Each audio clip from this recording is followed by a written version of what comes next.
ములుగు గణపూర్ వెంకటాపూర్కు చెందిన బండి రమ పేషెంట్ మనం కళ్ళ ముందున్నారు. ట్రీట్మెంట్ తీసుకుంటున్నారు. 13వ తేదీ నాడు ఇక్కడికి వచ్చి ట్రీట్మెంట్ తీసుకున్నారు. తనకి జ్వరం వచ్చింది అని చెప్పేసి స్థానికంగా ఉన్న వైద్యుల్ని ఆశ్రయించారు. అక్కడ ట్రీట్మెంట్ పొందారు. అక్కడ కాస్త పరిస్థితి విషమించడంతో వేరే హాస్పిటల్కి వెళ్ళి కాస్త ట్రీట్మెంట్ తీసుకున్నారు. మరి కాస్త విషమించడంతో తనని కాపాడుకునే ప్రయత్నం లోపల తన కుటుంబం ఎన్ఎస్ఆర్ హాస్పిటల్ని ఆశ్రయించింది. ఎందుకు? ఎన్నో హాస్పిటల్స్ ఉన్నాయి, కానీ ఇక్కడ వైద్యం బాగుంది, చాలామంది బాగుపడి ఇక్కడ నుండి వెళ్తున్నారు అనే ఒక ఏకైక నమ్మకంతో ఇక్కడ తీసుకురావడం జరిగింది. వాస్తవానికి ఒకటి విషయం గమనించాలి. Private hospitals, corporate hospitals, MGM లాంటి హాస్పిటల్స్కి చాలా శాతం సీరియస్గా ఉన్న కండిషన్స్లో ప్రాణ రక్షణ కోసం, వైద్యం కోసం వెళ్తుంటారు. అక్కడ వైద్యులు చేసే ప్రయత్నం చేస్తారు, దేవుడు కరుణిస్తాడు. ఆ వైద్యుడు దేవుడే, వైద్యం నారాయణో హరి అని అంటారు. ఆ వైద్యుడు దేవుడే, ఆ వైద్యుడు ఆ దేవుడు ఇద్దరి కరుణ కృపాలతో బతికి బట్ట కడతారు. కానీ కొన్ని సిచ్యువేషన్స్లో పరిస్థితి విషమించడంతో ఎవరు ఏం చేయలేని పరిస్థితి ఉంటుంది. ఎందుకంటే ఆ దేవుడు రాసిపెట్టిన రాత అంతవరకే ఉన్నప్పుడు ఎవరేం చేయలేరు. కానీ ఇక్కడ రమ ట్రీట్మెంట్ తీసుకుంటున్నారు, వైద్యం ఇస్తున్నారు, తను పొందుతుంది. ఆ విషయంలో వెంటిలేటర్ మీద పెట్టడం జరిగింది. వెంటిలేటర్ మీద సిచ్యువేషన్ చాలా సీరియస్గా ఉన్నప్పుడు, తను శ్వాస తీసుకోవడం కష్టంగా ఉన్నప్పుడు, తనకి మెడిసిన్స్ బాడీకి, శరీరానికి అందాలి. ఆ ట్రీట్మెంట్ జరుగుతూ రికవరీ అయ్యి వెంటిలేటర్ నుండి బయటికి వస్తారు. కానీ ఇక్కడ వెంటిలేటర్ మీద ఉండగానే తనకి బిల్లును చూసి కట్టడం తప్పించుకునేందుకోసం తను చనిపోయారని చెప్పి ఇప్పటికీ సోషల్ మీడియాలో వైరల్ చేస్తున్నారు. ఇంతవరకు కరెక్ట్ ఇది? చూస్తున్నాం, మన కళ్ళ ముందు రమ ఉన్నారు, ట్రీట్మెంట్ తీసుకుంటున్నారు, కానీ ఆల్రెడీ చనిపోయింది అని చెప్తా ఉన్నారు. ఈ విషయంలో అయోమయంలో అందరూ ఉన్నారు. కానీ ఇక్కడికి ప్రభుత్వం తరపున వైద్య అధికారులు వచ్చి కానీ పరిస్థితి ఏందనేది చూస్తే తెలుస్తుందని చెప్పేసి ఇక్కడ నడుస్తున్న పరిస్థితి, వాళ్ళు కూడా వస్తున్నారు. కానీ ఈ లోపల మాత్రం ఈ హాస్పిటల్ వర్గాలు, వైద్యులు ఏమాత్రం సన్నగిల్లకుండా తమ ప్రయత్నం చేస్తున్నారు. తనని కాపాడేందుకోసం వారి వంతుగా వారికి ఉన్న పరిజ్ఞానం మేరకు వారు వైద్యాన్ని అందిస్తున్న పరిస్థితి. కానీ దీన్ని బేస్ చేసుకొని కొందరు తమ స్వార్థం కోసం వీరిని బ్లాక్మెయిల్ చేసేందుకోసం ప్రయత్నాలు చేస్తున్నారు. చాలా ప్రయత్నాలు జరుగుతూ ఉన్నాయి బయట. ఎప్పుడైతే పేషెంట్ చనిపోయినప్పుడు డబ్బులు కట్టడంకు తప్పించుకునేందుకోసం కానీ, చనిపోయిన పేషెంట్ని పట్టుకొని హాస్పిటళ్ళ ముందు ధర్నాలు చేయడం కానీ, ఇదే మీడియాలను అందరినీ పిలిపించి మీడియాను ముందు పెట్టి మీ హాస్పిటల్ డ్యామేజ్ అవుతుంది అనే కోణంలో ఒక సీన్ క్రియేట్ చేస్తారు. ఈ విషయంలో చాలా సంఘటనల్లో ఐఎంఏ పాత్ర పెద్దది. ఇలాంటి హాస్పిటల్స్ ఉన్న చాలా నిష్ణాతులైన వైద్యులు వైద్యం అందించాలంటే భయపడ్డ పరిస్థితులు, ఘటనలు వరంగల్లో, కోకొల్లలు. ఇదే విషయంలో ఐఎంఏ మొత్తం ఒక బృందంగా ఏర్పడి అసలు హాస్పిటల్స్ రన్ చేయాలా వద్దా, ట్రీట్మెంట్స్ ఇవ్వాలా వద్దా, మరి మేము ఇంత చదువులు చదువుకున్నాం, మా పరిణతి, మేము మంచి విషయంలో, ప్రాణాలు కాపాడే విషయంలో మేము ముందుకు వెళ్తున్నాం. కానీ ఈ విధంగా ఈ డబ్బు రాజకీయాలు, వైద్య రాజకీయాలు చేసి హాస్పిటల్స్ని క్లోజ్ చేసే పరిస్థితి చేస్తున్నారు. కాబట్టి మీడియా అర్థం చేసుకోండి అని చెప్పి చాలా పలుమార్లు మీటింగ్స్ కూడా జరిగాయి. సో అర్థం చేసుకొని స్వార్థం కోసం స్వార్థాన్ని వీడి వాస్తవికత వైపు ప్రయత్నం చేస్తే బాగుంటుంది అని చెప్పేసి కోరుతున్నారు. చూస్తున్నాం, వైద్యాధికారులు వస్తున్నారు. వారు ఏం చెప్తారు ఏంటి అనేది వాళ్ళ మాటల్లో అడిగి తెలుసుకునే ప్రయత్నం చేద్దాం. చూస్తున్నాం, ఇదే విషయం లోపల వారి కుటుంబ సభ్యులు ఉన్నారు. వాళ్ళ కుటుంబ సభ్యుల అభిప్రాయం కూడా తెలుసుకునే ప్రయత్నం చేద్దాం. ఎందుకంటే మరి ఏం జరుగుతుంది అనేది వాళ్ళ దగ్గర నుండి కూడా మనకు స్పష్టత రావాలి. మరి ఎక్కడొస్తుంది సమస్య ఏందనేది తెలుసుకునే ప్రయత్నం చేద్దాం. వారి కుటుంబ సభ్యులు ఉన్నారు ఇక్కడ. అసలు ఏంటి అసలు అంటే ఫస్ట్ ఎప్పుడు తీసుకొచ్చారు? సేమ్ అవసరం లేదు సార్, మేము వద్దులేండి, మాట్లాడినాం, మేము అంతా అయిపోయింది. కాదు అంటే మాకు తెలుసు సార్, నేను కూడా ఒక జర్నలిస్ట్ని, దయచేసి ఇవన్నీ ఏమో సార్ వాళ్ళు వచ్చిండ్రు, అంత అయిపోయింది. ఇంకా ఓకేనా? సార్ వాళ్ళు వచ్చింది మాట్లాడితే అంటే చనిపోయిందని చెప్పేసి ఆల్రెడీ వార్తలు బయటికి తీసుకురావడం వల్ల నేను అడగడం జరుగుతుంది. అంటే నిజంగా మేము మాట్లాడే పర్లేదు మాట్లాడడం అయిపోయిందని చెప్పాలి. సార్ వాళ్ళు అక్కడ మాట్లాడుతుంది కదా, డిఎంహెచ్ఓ గారితో కూడా అవును మాట్లాడుతున్నారు. ఓకే సరే చూస్తున్నాం. అయితే అధికారులతో అయితే మాట్లాడుతున్నాము, మాకేం సమస్య లేదు. మేము అధికారులతో వైద్య ఆసుపత్రి యాజమాన్యంతో మాట్లాడుతున్నామని చెప్తా ఉన్నారు. వారు సరే వైద్య అధికారులతో మాట్లాడిన తర్వాత చెప్పండి అసలు అంటే ఎందుకు వచ్చారు ఇక్కడికి? సార్ తనకు హెల్త్ మంచిగా లేదని చెప్పి వచ్చాము. వచ్చిన తర్వాత వాళ్ళు జాయిన్ చేసుకున్నారు. జాయిన్ చేసుకున్న తర్వాత ఆ రోజు ఓకే బాబా అని చెప్పి మాకు హామీ ఇచ్చారు. ఆ తర్వాత వచ్చేసి హెల్త్ కండిషన్ క్రిటికల్ అని చెప్పన్నారు. పైసలు కట్టు అన్నారు. మేము కడుతూనే ఉన్నాము. పైసలు కట్టు అన్నారు, మేము కడుతూనే ఉన్నాం. మా శక్తి సామర్థ్యాలకు మించి అయితలేదు సార్, మీరు అది మమ్మల్ని డిశ్చార్జ్ చేయండి సార్ అని చెప్పి మేము చెప్పినాం. వాళ్ళు అదే విధంగా కంటిన్యూషన్ చేస్తున్నారు. మాకు తెలిసినంత వరకు ఆక్సిజన్ మీద మాత్రమే కంటిన్యూషన్ అవుతుంది అనే సిచ్యువేషన్లో వాళ్ళు చెప్పారు. ఇది చెప్పినప్పుడు మేము డిశ్చార్జ్ చేయండి సార్ అని చెప్పి చెప్పాము. వాళ్ళు చేయట్లేదు. ఇప్పటి వరకు మా దగ్గర 3 లక్షల చిల్లర అమౌంట్ వసూలు చేశారు. దానికి తోడు ఇంకా 1,50,000 రూపాయలు కట్టాలంటాడు. అంటే ఈ యొక్క రూరల్ గ్రామీణ ప్రాంతాలలో అపోలో హాస్పిటల్ అని పెట్టినవి ఈ విధంగా చేయడం ఏంటి అనేది వారికే సార్. మేము డిఎంహెచ్ఓ గారు వచ్చారు, మా బాధ గాథ అంతా చెప్పుకున్నాము. ఏదైనా ఉంటే ఇంకా లైవ్ టెలికాస్ట్ పెట్టుకోండి. లైవ్ టెలికాస్ట్ అని కాదు, ఇక్కడ మేము ఒక ఏదైతే మీ బాధలు పంచుకోవడానికి ఇక్కడ రావడం జరుగుతుంది తప్ప లైవ్ టెలికాస్ట్లతో ఏదో మా మీడియాకు వచ్చి ఒరిగేది ఏమి ఉండదు. కాకపోతే ఏంటి ఇక్కడ వ్యవస్థ, మీరు ఎందుకు బాధపడుతున్నారు అని కనుక్కునే ప్రయత్నమే. అయితే ఇప్పుడు ఎలా ఉంది పేషెంట్? చనిపోయి ఉన్నారా, ఎలా ఉంది ఇప్పుడు పేషెంట్? ఎలా ఉంది, చనిపోయి ఉన్నారా, ఎలా ఉంది? అది వాళ్ళకి తెలియాలండి. వాళ్ళకి ఒకసారి డాక్టర్ వాళ్ళని అడగండి, డిఎంహెచ్ఓ గారు ఇట్లా వాళ్ళని డిఎంహెచ్ఓ గారు చెప్తా ఉన్నారు ఇప్పుడు వెంటిలేటర్ మీద ఉంది, ట్రీట్మెంట్ జరుగుతుందని చెప్తా ఉన్నారు. డోసుకు సంబంధించి బీపీ పెరగాలంటే 5% మాత్రమే ఇవ్వాలి. 20% 40% ఇవ్వడం వల్ల లోపల ఉన్నటువంటి ఆర్గానిక్స్ దానికి సంబంధించి ఇబ్బంది పడ్డాయి అని చెప్పేసి అని చెప్పారు వాళ్ళే. అంటే 5% ఇవ్వాలి, 10% ఇవ్వాలి, కానీ 40% ఇచ్చిండ్రు. ఆ బ్రెయిన్కి సంబంధించి కూడా మేమే లాస్ట్కు దీని మీద ఎఫెక్ట్ పడుతుందని చెప్పి స్కాన్ తీయన్నాం. స్కాన్ తీసిన తర్వాత బ్రెయిన్ ఆల్రెడీ కొలాప్స్ అయిందని చెప్పారు. కొలాప్స్ అయిన తర్వాత ఎందుకు సార్ మా బాడీ మా సిచ్యువేషన్ మాకు ఇవ్వండి సార్ అని చెప్పేసి మేము పొద్దున్న నుంచి కూడా అదే సిచ్యువేషన్ చేస్తున్నాము. వాళ్ళు వచ్చేసి ఇంతకుముందు వచ్చేసి బిల్ వేసిస్తున్నారు. మళ్ళీ ఇంకా ఏమని చెప్పారు? ఇప్పటికైతే బతికే ఉందని మీరు చెప్తున్నారు కదా. నాకు తెలియదండి, డాక్టర్ వాళ్ళు ఉన్నారు, వాళ్ళని అడగండి. చనిపోయిందని ఎలా చెప్తున్నారు? ఎవరు చెప్పారు? మీరు అంటే ఇప్పుడు మీరు క్వశ్చన్ చేస్తుండ్రు కదా, ఒకసారి ఆ బాడీ దగ్గర ఆడికి వెళ్ళి మనం చూద్దాం పాండి. రండి చూద్దాం, పదండి చూద్దాం. మీరు చెప్తున్నారు అక్కడికి వెళ్ళిన తర్వాత చూద్దామని చెప్తా ఉన్నారు. రండి అటు చూపించండి వాళ్ళని, రండి మీరు చూపిస్తామని అంటున్నారు కదా. కాదు నువ్వు డాక్టర్ కాదు, నేను డాక్టర్ కాదు. నువ్వు డాక్టర్ కాదు, నేను డాక్టర్ కాదండి. నువ్వు డాక్టర్ కాదు, నేను డాక్టర్ కాదు. కానీ మీరు అంటున్నారు కదా చనిపోయింది అని చెప్పి వార్తలు బయటికి పంపిస్తున్నారు. వాళ్ళే చెప్పారు. ఎవరు ఎవరు చెప్పారు? మీ డాక్టర్ వాళ్ళే చెప్పారండి.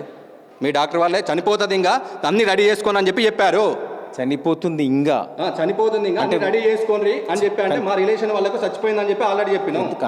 ఆగ్రహం ఎందుకు? మీరు అడిగే క్వశ్చన్ అట్లుంది.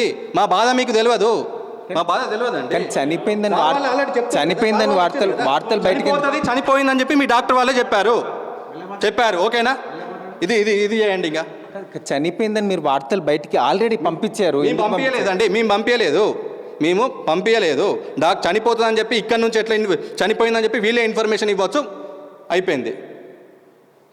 ఓకేనా? ఎందుకు సార్ కావాలని చెప్పి అది చేస్తా అంటారు? చూస్తున్నాం ఇక్కడ చనిపోయిందని మేము చెప్పలేదు అని చెప్పి స్పష్టంగా చెప్తున్న పరిస్థితి. కానీ వార్తలు మాత్రం బయటకు వస్తున్నాయి. ఎవరిస్తున్నారు? ఎందుకు ఇస్తున్నారు? దేనికోసం ఇవ్వడం జరుగుతుంది? దీని వెనుక అసలు ఏం జరుగుతుంది? ఒక ఆలోచన మాత్రం చేయాల్సిన అవసరం ఉంది. ఇవాళ ఏం జరుగుతుంది ఏందనేది ఇవాళ వైద్యాధికారులు వచ్చారు, అటు పోలీస్ సిబ్బంది వచ్చారు, ఇటు వీళ్ళ ఆవేదన కూడా వ్యక్తం చేస్తున్నారు. మేము మాట్లాడుకుంటామని తొలుత చెప్పారు, తర్వాత చనిపోయిందని మేము అనలేదని చెప్తా ఉన్నారు. చూడాల్సింది ఉంది వైద్యాధికారులు ఏం నిర్ణయిస్తారనేది. ఇదే గాలిలో చక్కర్లు కొడుతున్న వార్త విషయం లోపల అదే బండి రమ విషయం లోపల ఇలా వైద్యాధికారులు కూడా స్పందించారు. అసలు ఏం జరుగుతుంది, వాస్తవికత ఎంతవరకు ఉంది అసలు దాన్ని పూర్వపరాలు పరిశీలించేందుకోసం వైద్యాధికారి డిఎంహెచ్ఓ గారు కూడా వచ్చారు. తను కూడా ఈ విషయం మీద స్పష్టంగా అన్ని విషయాలు ముందు నుండి ఏ విధంగా ట్రీట్మెంట్ చేసుకుంటూ వచ్చారు, కేషీట్ స్టడీ కూడా చేశారు. అసలు ఏం జరుగుతుంది ఏంది ఆయన మాటల్లో తెలుసుకుందాం. సార్ నమస్తే. సార్ ఏంటి సార్ గాల్లో చక్కెర కొడుతున్న వార్తలు ఎంతవరకు సమంజసం, వాస్తవికత ఎంత, ఈ ప్రేక్షకులకు ప్రజలకి చెప్పండి. సో మాకు ఒక పేషెంట్ సీరియస్గా ఉంది ఎన్ఎస్ఆర్ హాస్పిటల్లో. సో దాన్ని కొంచెం ఎగ్జామిన్ చేయని మాకు ఇన్ఫర్మేషన్ వచ్చింది. సో నా పేరు doctor N Gopalarao, deputy MDHO Warangal. So NSR హాస్పిటల్కి ఇప్పుడు రావడం జరిగింది. సో బండి రమ 48 ఇయర్స్ ఏజ్ పేషెంట్, మన మునుగల్పూర్ నుండి మన ఎన్ఎస్ఆర్ హాస్పిటల్కు 5 days ఫీవర్, హిస్టరీ ఆఫ్ ఫీవర్తో తీసుకురావడం జరిగింది. సో ఈ 5 days ఫీవర్ సందర్భంలో అక్కడే ట్రీట్మెంట్, లోకల్లో ట్రీట్మెంట్ తీసుకోవడం జరిగింది. నెక్స్ట్ అక్కడి నుంచి మళ్ళీ అక్కడ ఏరియా హాస్పిటల్, లోకల్లో ఒక ఏరియా ముల్కన్పూర్ ఏరియా హాస్పిటల్లో ట్రీట్మెంట్ తీసుకోవడం జరిగింది. తర్వాత 2 హిస్టరీ ఆఫ్ లూజ్ మోషన్స్ కూడా డెవలప్ అయినాయి. తర్వాత అక్కడి నుంచి మళ్ళీ అక్కడ 5 days తర్వాత మళ్ళీ 13th రోజు ఎన్ఎస్ఆర్ హాస్పిటల్కు షిఫ్ట్ చేయడం జరిగింది. ఎన్ఎస్ఆర్ హాస్పిటల్లో అడ్మిట్ చేసుకునే టైంలో పేషెంట్ కొంచెం మెటబాలిక్ అసిడాసిస్, అందుకే మెటబాలిక్ అసిడాసిస్ అండ్ సెప్టిక్ షాక్లోకి వెళ్ళిపోవడం జరిగింది. సో ఆ సందర్భంలో వీళ్ళు వెంటిలేటర్ పెట్టడం జరిగింది. ఆ సందర్భంలో సో 13th రోజు అడ్మిషన్ నుండి ఈ రోజు వరకు కూడా పేషెంట్ కండిషను కొంచెం సీరియస్గానే ఉంది. అక్కడి నుంచి స్టేబుల్గా కండిషన్ అనేది ఇంప్రూవ్మెంట్ అనేది లేదు. సో ఆ రోజు నుండి ఈ రోజు వరకు ఆ కండిషన్ అనేది అట్లనే అలాగే ఉంది. ఎవ్రీడే కూడా ఈ యొక్క కండిషన్ అనేది ఆ పేషెంట్ వాళ్ళకు కూడా ఎక్స్ప్లెయిన్ చేయడం జరిగింది. ఎవ్రీడే బిల్లు కూడా వాళ్ళకి ఎక్స్ప్లెయిన్ చేయడం జరిగింది. సీరియస్నెస్ అనేది ఎక్స్ప్లెయిన్ చేయడం జరిగింది. సో ఈరోజు ఇప్పటి వరకు మాత్రం కండిషన్ మాత్రం సీరియస్సే ఉంది. సీజ్ ఆన్ వెంటిలేటర్ మీద ఉంది. ఆ కండిషన్ మనం సీరియస్ అని చెప్పవచ్చు. Thank you. సార్ జనరల్గా కూడా అంటే శ్వాస తీసుకోవడం సమస్యగా ఉండి తను చికిత్స పొందే విషయంలో కొంత మెడిసిన్స్ పడే విషయంలో కొంత ఆలస్యం అనేది జరుగుతుంది. చాలామంది రీకవర్ అనేది అవుతూ ఉంటారు. వెంటిలేటర్ పెట్టినంత మాత్రాన చనిపోయిన వారికి పెట్టడం, లేకపోతే చనిపోయిందని చెప్పి అది పెట్టించి నమ్మించడం అనేది ఈ విధంగా మాట్లాడుకోవడం ఎంతవరకు కరెక్ట్ అంటారు? సో అలాంటి డాక్టర్స్ అలాంటి ఏ సందర్భాలు చేయరు. యాక్చువల్గా ఏ పేషెంట్ కానీ రక్షించడానికే ప్రయత్నం చేస్తారు, కానీ వాళ్ళను ఏదో దాన్ని డిటోరేట్ చేయడానికి ఎట్లా కూడా చేయరు. సో కంపల్సరీ డాక్టర్స్ అనేది ఏ పేషెంట్ కష్టపడి రక్షించడానికి ప్రయత్నం చేస్తారు. సార్ ఎంత శాతం ఇవాళ వెంటిలేటర్ మీద పెట్టిన పేషెంట్స్ ఎంత శాతం రీకవర్ అవుతారు, ఎంత శాతం అది చనిపోయే పరిస్థితి ఉంటుంది? సో వెంటిలేటర్ ఒకటే సమస్య కాదు, ఇక్కడ పేషెంట్ యొక్క కండిషను, రెసిస్టెన్స్ని బట్టి కూడా ఆధారపడి ఉంటుంది. మనం కొన్ని సందర్భాల్లో పేషెంట్ సీరియస్ అయినప్పుడు ఎన్ని యాంటీబయాటిక్స్ ఇచ్చినా ఏం చేసినా కూడా మనకు ఒక అవుట్ ఆఫ్ డేంజర్ జోన్లో ఉన్నదంటే ఆ పేషెంట్ను రక్షించడం కూడా డాక్టర్స్ నుండి కాదు, అది ఈవెన్ దేవుని వల్ల కూడా అది సాధ్యపడదు. సార్ చాలా పేషెంట్స్ చూస్తుంటాం మనం, అంటే ఈ మధ్య కాలంలో ఎక్కువగా ఇప్పుడు హాస్పిటల్లో తీసుకెళ్ళిన తర్వాత ప్రైవేట్ హాస్పిటల్స్ ముఖ్యంగా అసలు చికిత్సకు ప్రైవేట్ హాస్పిటల్ తీసుకెళ్ళడమే చాలా తీవ్ర ప్రమాదకర పరిస్థితుల్లో తీసుకెళ్తుంటారు. తీసుకెళ్ళిన తర్వాత ఈ విధంగా మీడియాకు లీక్ చేయడం, మీడియాను ముందు పెట్టి డబ్బులు డిమాండ్ చేయడం, లేకపోతే డబ్బులు కట్టకుండా తప్పించుకునే ప్రయత్నాలు చేయడం, దీని విషయంలో ఐఎంఏ కూడా చాలాసార్లు ఒక యూనియన్ ఫామ్ అయ్యి ఇది చాలా దాడులు జరుగుతుంది. అసలు మేము ట్రీట్మెంట్ చేయాలా, ఎవరో ఒకరిద్దరు వాళ్ళ మేము ముందుకొచ్చి ట్రీట్మెంట్ చేయాలంటే భయపడే పరిస్థితి ఉంది. మా హాస్పిటల్ ఏ విధంగా రన్ చేయాలనే పరిస్థితి కూడా చాలా ఘటనలు చూసాము. అది ఎలాంటి పరిస్థితి కనిపిస్తుంది, ఈ విషయంలో ఏమంటారు? సో ఏ పేషెంట్ని ట్రీట్ చేయాలంటే వచ్చే పేషెంట్స్ని బట్టి మరియు డాక్టర్స్ యొక్క ఇద్దరి మధ్య కోఆపరేషన్ ఉంటే మాత్రమే ఆ పేషెంట్ను రక్షించవచ్చు, ట్రీట్ చేయవచ్చు. ఇలాగే అందరూ వచ్చి డాక్టర్స్ మీద చేయడం వల్ల అది ఎవరికి కూడా ఉపయోగపడదు. సో అల్టిమేట్గా మనం పేషెంట్ లూజ్ చేసుకోవడం జరుగుతుంది. రైట్, చూస్తున్నాం స్పష్టంగా చెప్తున్నారు అసలు ఇక్కడ ఏం జరుగుతుంది ఏంది అన్ని స్టడీ చేసిన తర్వాత గత తన అనుభవాన్ని దృష్టిలో పెట్టుకొని ఏం జరుగుతుంది హాస్పిటల్స్లో, ముఖ్యంగా ఇవాళ మట్టికి ఇక్కడ ఏం జరుగుతుంది చూసి చెప్తున్న పరిస్థితి. ట్రీట్మెంట్ తీసుకుంటున్నారు, తను ట్రీట్మెంట్ నడుస్తుంది, బతికే అవకాశాలు ఉన్నాయి అని చెప్తా ఉన్నారు. కానీ అప్పటికే గాల్లో వార్తలు చక్కర్లు కొట్టిస్తూ ఈ హాస్పిటల్ మీద బురద చల్లే ప్రయత్నం అనేది స్పష్టంగా కనిపిస్తుంది. ఈ విషయం తెలుసుకొని ఇక్కడ పోలీసు అధికారులు కూడా వచ్చారు. సార్ చెప్పండి, ఎందుకు వచ్చారు ఇక్కడికి? మనకు ఈరోజు ఈవినింగ్ ఎన్ఎస్ఆర్ హాస్పిటల్లో బండి రమ అనే ఒక పేషెంట్ చనిపోయింది. చనిపోయినా కూడా ట్రీట్మెంట్ ఇస్తున్నారు హాస్పిటల్ యాజమాన్యం, మరియు 5 లక్షలు కూడా కట్టమని అంటున్నారనే న్యూస్ వాట్సాప్లో రావడం వల్ల ముందస్తుగా ఆయన లా అండ్ ఆర్డర్ ఇష్యూ అవుతుందని చెప్పేసి మేము రావడం జరిగింది. ఇక్కడికి వచ్చి చూస్తే ప్రజెంట్ పేషెంట్ అయితే వెంటిలేటర్ మీద ఐసీయూలో ఉన్నది. మరియు మన జిల్లా వైద్య అధికారులు కూడా మనకి ఇక్కడికి వచ్చి చెక్ చేయడం జరిగింది. సో మేము కూడా పేషెంట్ వాళ్ళ బంధువులతో కూడా మాట్లాడడం జరిగింది. వాళ్ళు కూడా పేషెంట్ అయితే బతికే ఉందని అంటున్నారు, కానీ ఏదైతే వాళ్ళు తీసుకొని డిశ్చార్జ్ చేసే విషయంలో హాస్పిటల్ బిల్ కట్టే విషయంలో వాళ్ళకున్న ప్రాబ్లమ్స్ చెప్పడం జరిగింది. వాళ్ళకు కూడా మేము కన్విన్స్ చేయడం జరిగింది. మీకు ఏదైనా లీగల్గా ఇష్యూస్ ఉంటే చట్ట ప్రకారం మేము చర్య తీసుకోవడానికి రెడీ ఉన్నామని చెప్పినాం. అంతేగాని ఎలాంటి లా అండ్ ఆర్డర్ ఇష్యూస్ కూడా వాళ్ళ వల్ల ఇక్కడ చేయొద్దని చెప్పేసి మేము ముందస్తుగా వాళ్ళకు సూచించడం జరిగింది. సరే, ఇవాళ మీరు ఇక్కడికి వచ్చి స్టడీ చేశారు, ఏం చేశారు? ఇక్కడ ఎంత యాక్చువల్లీ డ్యూ ఎంత ఉందనేది హాస్పిటల్ వర్గాలు చెప్తున్నారు. వాళ్ళతో కూడా మాట్లాడడం జరిగింది. వాళ్ళు ఎంత డ్యూ ఉందని చెప్తున్నారు. అది గాల్లో కొడుతున్న చక్కర్లు కొడుతున్న వార్తల్లో ఏముంది? అదే వాళ్ళు ఒక 1,50,000 వరకు ఏదో కట్టాలి ఉన్నదని హాస్పిటల్ వాళ్ళు చెప్పారన్నారు. సో తర్వాత హాస్పిటల్ ఏదైతే మేనేజ్మెంట్ ఉందో వాళ్ళతో మాట్లాడితే కొంచెం అమౌంట్ ఒక 30,000 వరకు కన్సెషన్ ఇచ్చారంట. సో మా దగ్గర అంత లేదు, మేము ఒక 60,000 కడదామని చెప్పేసి ఆ పేషెంట్ యొక్క బంధువులు చెప్తున్నారు. సో అంత కన్సెషన్ ఇవ్వలేము అని చెప్పేసి హాస్పిటల్ యాజమాన్యం వాళ్ళు 1,20,000 కట్టాలి, లేదంటే మేము మీరు కట్టాల్సిందే అనే ఒక విషయం వాళ్ళకు చెప్పడం జరిగింది. రైట్, చూస్తున్నాం ఇక్కడ స్పష్టంగా అసలు డబ్బుల తారతమ్యం అనేది మనకు కొట్టొచ్చినట్టు కనపడుతూ ఉంది. ఏంటి డబ్బులతో ఈ ట్రీట్మెంట్ విషయంలో, వైద్యం విషయంలో రాజకీయం ఏంటి? అసలు ఏం జరుగుతుంది? ఎవరైనా ఆలోచిస్తున్నారా? ఈ వైద్యులు అనేవారు వైద్యో నారాయణో హరి అని అంటారు. దేవుళ్ళతో సమానం. కాపాడేందుకోసం కోట్లు వెచ్చించి హాస్పిటల్ పెడుతున్నారు. డబ్బులు కట్టే విషయం లోపల డబ్బులు కట్టలేక వచ్చి ఆవేదనతో అడిగితే అర్థం చేసుకొని తక్కువ చేసినా కూడా ఇవాళ పూర్తిగా డబ్బులు ఇవ్వకుండా తప్పించుకునేందుకోసం కొందరు వ్యక్తుల్ని ఆశ్రయించి వాళ్ళ తద్వారా రాజకీయం చేసి ఈ విధంగా బురద చల్లే ప్రయత్నం ఎంతవరకు కరెక్ట్? అందరూ ఆలోచించాల్సిన విషయం. వీరు ట్రీట్మెంట్ చెయ్యాలా వద్దా? అసలు ఏం చేస్తున్నాం మన ఒక్కరి కోసం చూస్తే మరి ఎందరో ప్రాణాలు గాల్లో ఉంటాయి. కొన్ని సిచ్యువేషన్స్ ప్రమాదకర భయానక పరిస్థితుల్లో ట్రీట్మెంట్ పొందాల్సిన పరిస్థితి ఉంటుంది. చాలా హాస్పిటల్స్ టేకప్ చేయడానికి కూడా భయపడతారు. కానీ టేకప్ చేసి వాళ్ళని కాపాడే ప్రయత్నం చేస్తున్న ప్రయత్నాలని అడ్డుకోవడం, దాన్ని నిలిపివేయడం అనేది ఎంతవరకు కరెక్ట్? ఇవాళ స్పష్టంగా వైద్య అధికారులు, ప్రభుత్వ అధికారులు, ఇక్కడ పోలీస్ యాజమాన్యం కూడా వచ్చి పరిశీలించిన దానిలో మనకు స్పష్టంగా కనిపిస్తుంది. కేవలం డబ్బు కట్టే విషయంలో ఈ హాస్పిటల్ మొత్తం మీద బురద చల్లే ప్రయత్నం కరెక్టా? అందరం ఆలోచించాల్సిన విషయం. వైద్యం చేస్తారా?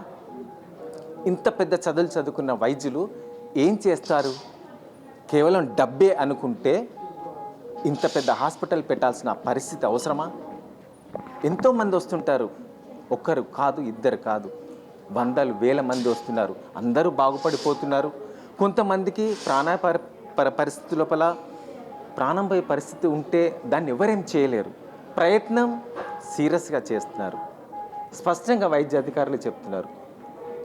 కానీ కొన్ని డబ్బులు కట్టే విషయంలో మొత్తానికే బురద చల్లి దాన్ని 3 4 చేసి ఇలా మసిపూసి మారేడుకాయ చేయడం ఎంతవరకు కరెక్ట్? దీనికి సహకరిస్తున్న వాళ్ళు ముఖ్యంగా మీ స్వార్థం కోసం బురద చల్లడం ఎంతవరకు కరెక్ట్? ఆలకించాలి, ఆలోచించి అడిగేయాలి. ఒక్కరోజు ఒక పూట ఒక చిన్న స్వార్థం, నేను చెప్పేది మీకు అర్థమవుతుంది, తప్పు. వ్యవస్థను నాశనం చేయొద్దు. దయచేసి అందరు కూడా ఆలోచించి అడిగేయాలని చెప్పేసి ఎన్ఎస్ఆర్ టీవీ కూడా కోరుతా ఉంది. కెమెరామెన్ కౌశిక్తో నరేంద్ర, ఎన్ఎస్ఆర్ న్యూస్, వరంగల్.